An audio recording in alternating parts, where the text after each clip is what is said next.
inside the stories that affect you. This is Inside KELOLAND. I'm Perry Groten. Thanks for joining us. Coming up this week on Inside KELOLAND, we're just 2 weeks away from Christmas. If you still have some holiday shopping to do, you may want to think local. We find out how the shopping season has been for small businesses in Sioux Falls. Plus, with the holiday crunch, you may let your guard down when it comes to scams. We'll tell you which ones to be on the lookout for and how to protect yourself. Then, we're honoring the late President George H.W. Bush and how he was instrumental in developing the American with Disabilities Act. Coming up. But first tonight, it's a time-honored tradition here in KELOLAND, Christmas at the Cathedral.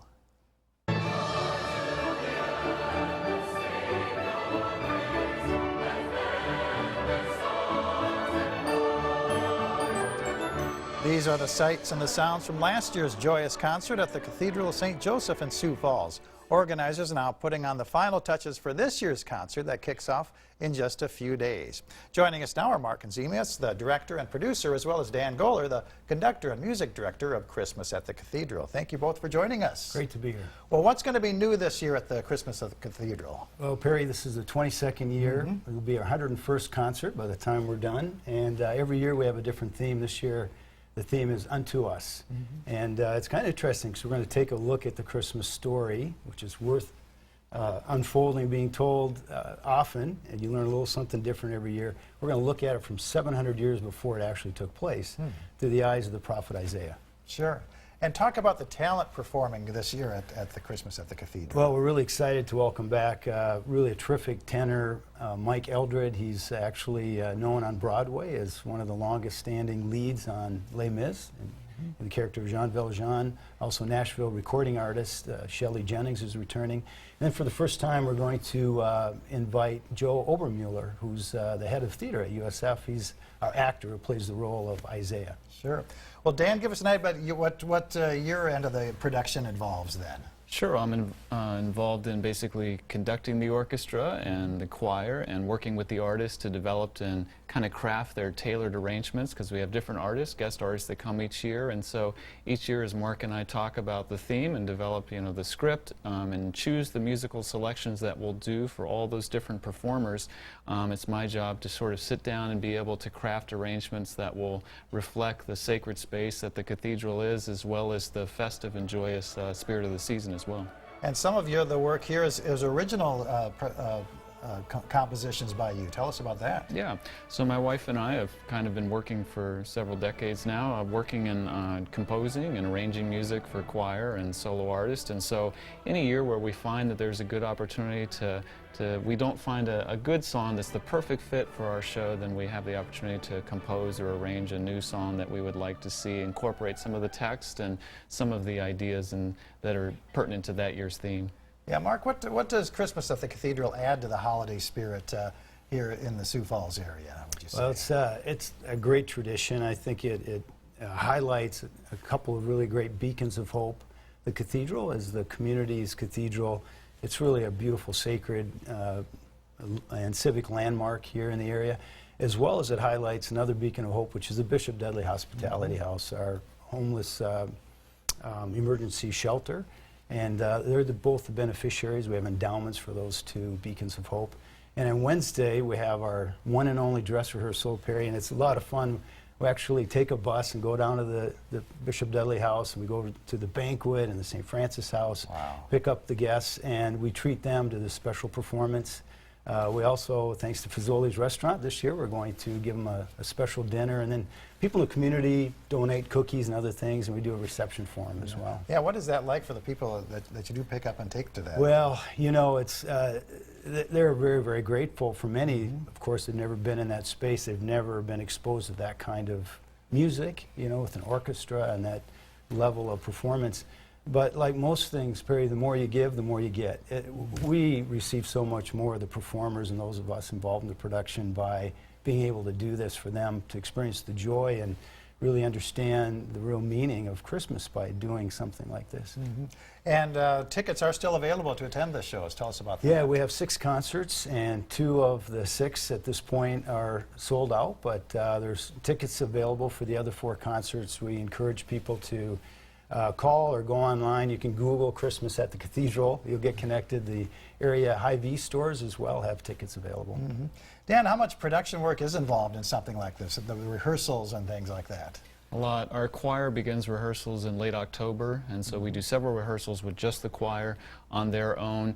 I'm coordinating via email and phone calls with the solo and guest artists to make sure that we have all the arrangements and everything they need to prepare, and then the music goes out to the orchestra a few weeks ahead of time so that they can prepare, because once we get into the week of production, we just have 2 rehearsals to put all this together, and as you heard, Tuesday night will be the first time that all of the artists, our children who participate in a living nativity scene, our choir and our orchestra all get together in that sacred space for the first time, and then Wednesday night. So we just have the one rehearsal because Wednesday night has become a great opportunity to share the first sort of sharing of this experience with the community as the guests and residents from the Bishop Dudley House and other places come and observe our rehearsal there. What do you like about taking part in this?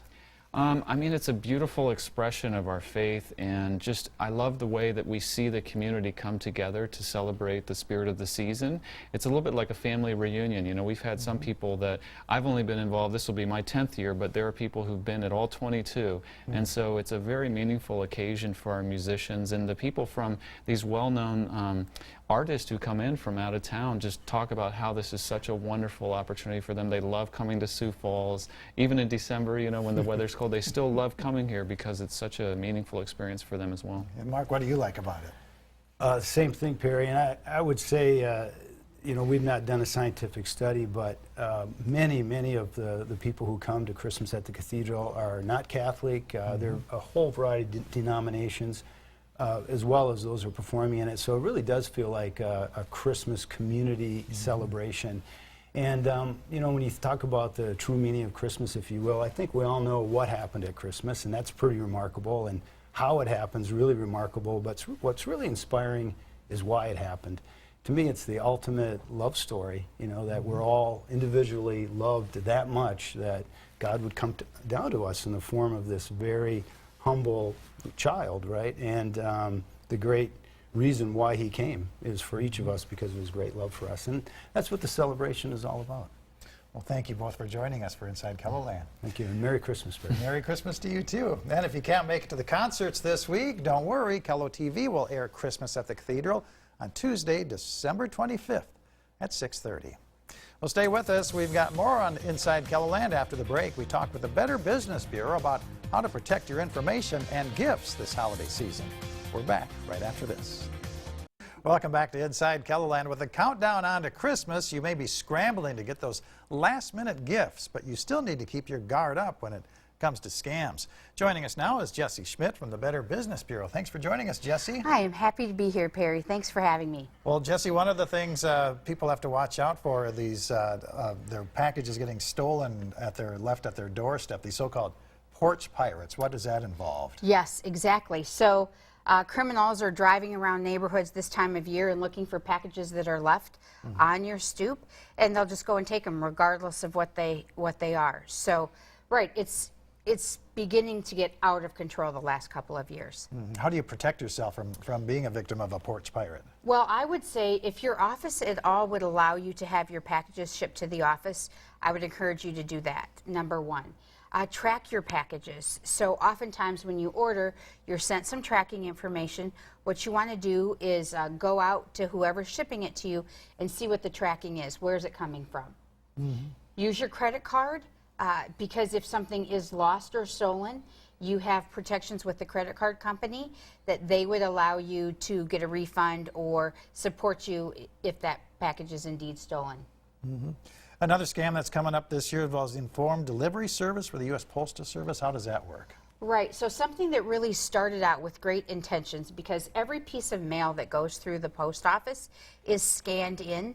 So they set up this service so you would know exactly what letters and checks and packages are coming to you through the post office.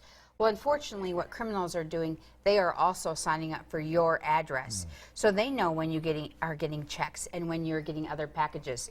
So you want to make sure that you do not fall victim to this. Go out and claim your address quickly.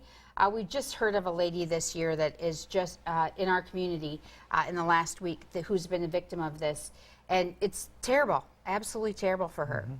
A lot of people are doing their Christmas shopping online. What do people can do to avoid being scammed while they're shopping online? Well, I would say a couple of things. Again, make sure you use your credit card because you want to ensure that you have some protections if you don't get what you are promised. Use a credit card rather than a debit card? Yes, and I would say use a credit card as a debit card. Okay. So, or I'm sorry, use your credit card in lieu of your debit card. So you have those protections. Secondly, you want to ensure that you're on the correct website. This time of year we have so many cloned websites that you may think you are on Macy's, or we see them often for luxury brands as it relates to purses and jewelry. So make sure you're on the exact right website. Go up to the URL and make sure it's not taking you to somewhere else. Look for any imperfections in that website. If you're victimized by a scam, is there anything, what recourse do you have to get your money back? Well, a couple of things. That's why we encourage you strongly to use your credit card because you do have some recourse there. And secondly, we want you to report it to law enforcement, maybe to the Attorney General's office, the FTC. You can always report it to us because we will report that then to our BBB scam tracker, which tracks scams across the United States. And we've had one data breach this month already with the Marriott hotels. Yes, we have. How do you protect yourself from these types of data breaches? Well, this is one of those, just as it was with Equifax. It's very difficult to protect yourself. I mean, if you stayed at one of these Starwood properties, anything over the last 4 years, that's really what makes this breach so egregious, is that they were lying in this system, gathering data for a very, very long period of time. I would say don't keep your credit card information on any of these sites. So if you book a hotel and you're using their site and you enter your credit card information and it asks you to save it, say no. Doesn't mean that you're not going to get your information stolen, but in some cases they have your passport number, obviously your address. So again, they can create a false identity and you could be a victim of identity theft in these circumstances. All right. Well, thank you very much for that valuable information, Jessie Schmidt. My pleasure. Thank you for having me. Well, still to come on Inside KELOLAND, you can't find that unique gift online. Well, you may want to head to your local mom and pop shops. We'll show you why it's so important to shop small this holiday season after the break. Welcome back to Inside KELOLAND. As you figure out what to buy all your friends and family for Christmas, you may want to check out your local stores for some ideas. Joining us now are Brienne Maynor with Downtown Sioux Falls and Terry Schmidt with the Sioux Falls Convention and Visitors Bureau. Thanks for joining us both for Inside KELOLAND. Thank you. Thanks for having us. Terry, I think we'll start off with you first. How has the overall shopping season been for Sioux Falls businesses? Well, so far we think it's been pretty good. We've seen a whole lot of out-of-town license plates around downtown and at the mall and at strip malls. As long as the weather holds, I think that it's going to be a good shopping year.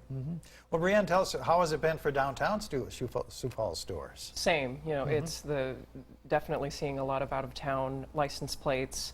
DTSF puts together a lot of different promotions to help build that experiential shopping. So we have things like Santa visits over at the Jones 421 at 8th and Railroad Center, at Shriver Square, for people to just come down and get a free picture with Santa and then do their shopping and everything else along with that.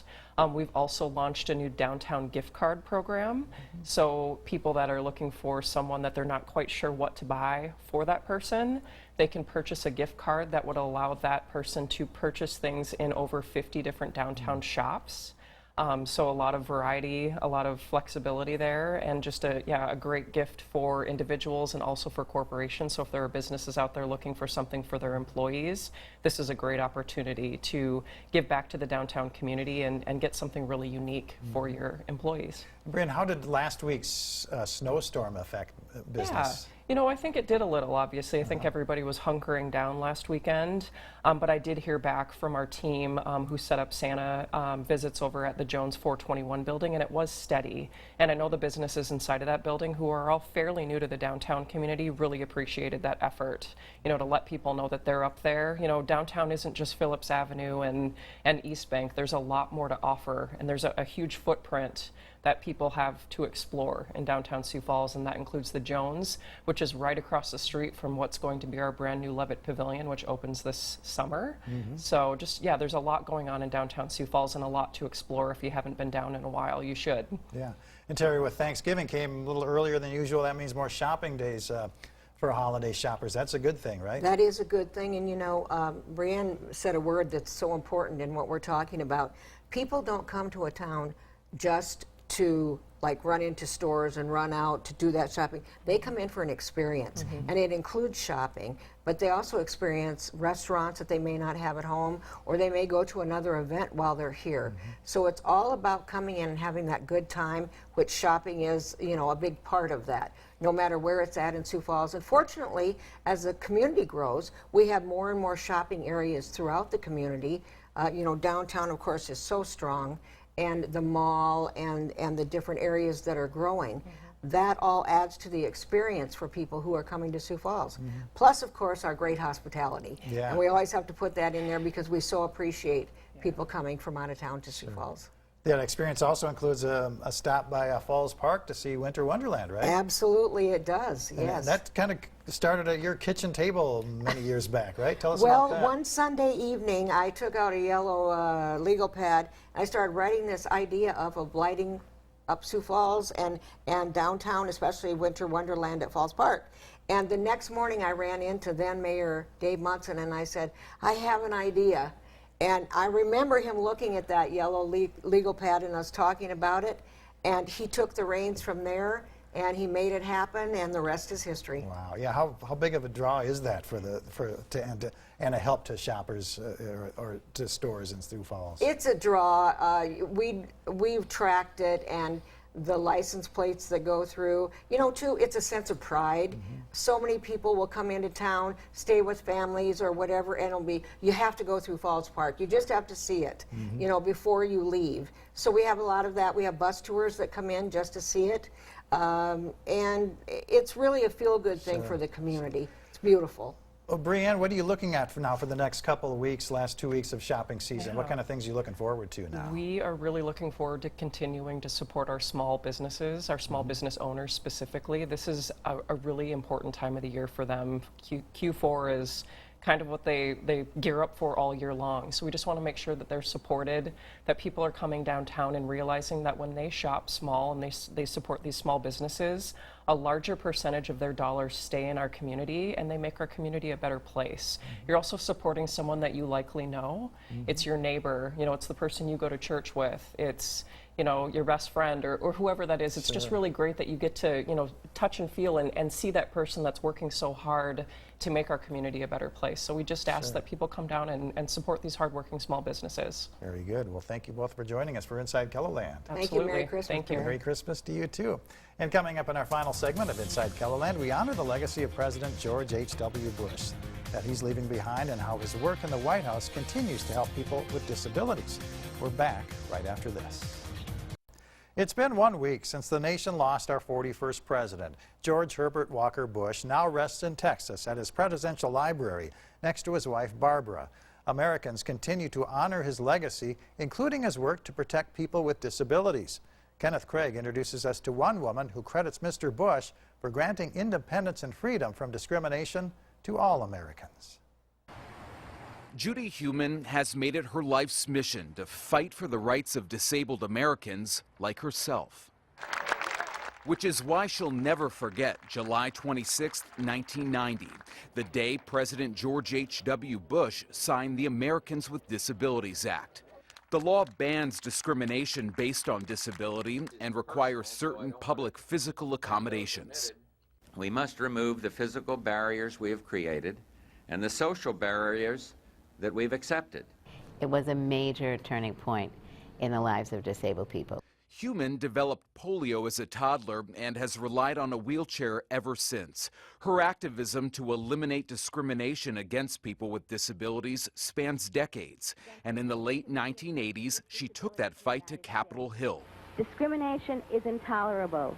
She served in the Clinton and Obama administrations, but she credits Mr. Bush for standing up to U.S. businesses who claimed installing physical accommodations to assist the disabled would cost too much. He really understood the barriers that we face, and he wanted to put an end to it. Tuesday, disabled Americans paid their respects to Mr. Bush, who at the end of his own life used a wheelchair. The president's service dog, Sully, joined them in the Capitol Rotunda. I think he was not embarrassed or ashamed about having a disability himself. President Bush left a lasting legacy that helped millions with disabilities live with dignity. Kenneth Craig, CBS News, Capitol Hill. Well, much has been done since the Americans with Disabilities Act was signed into law in the early 1990s. There are still battles being fought across the country.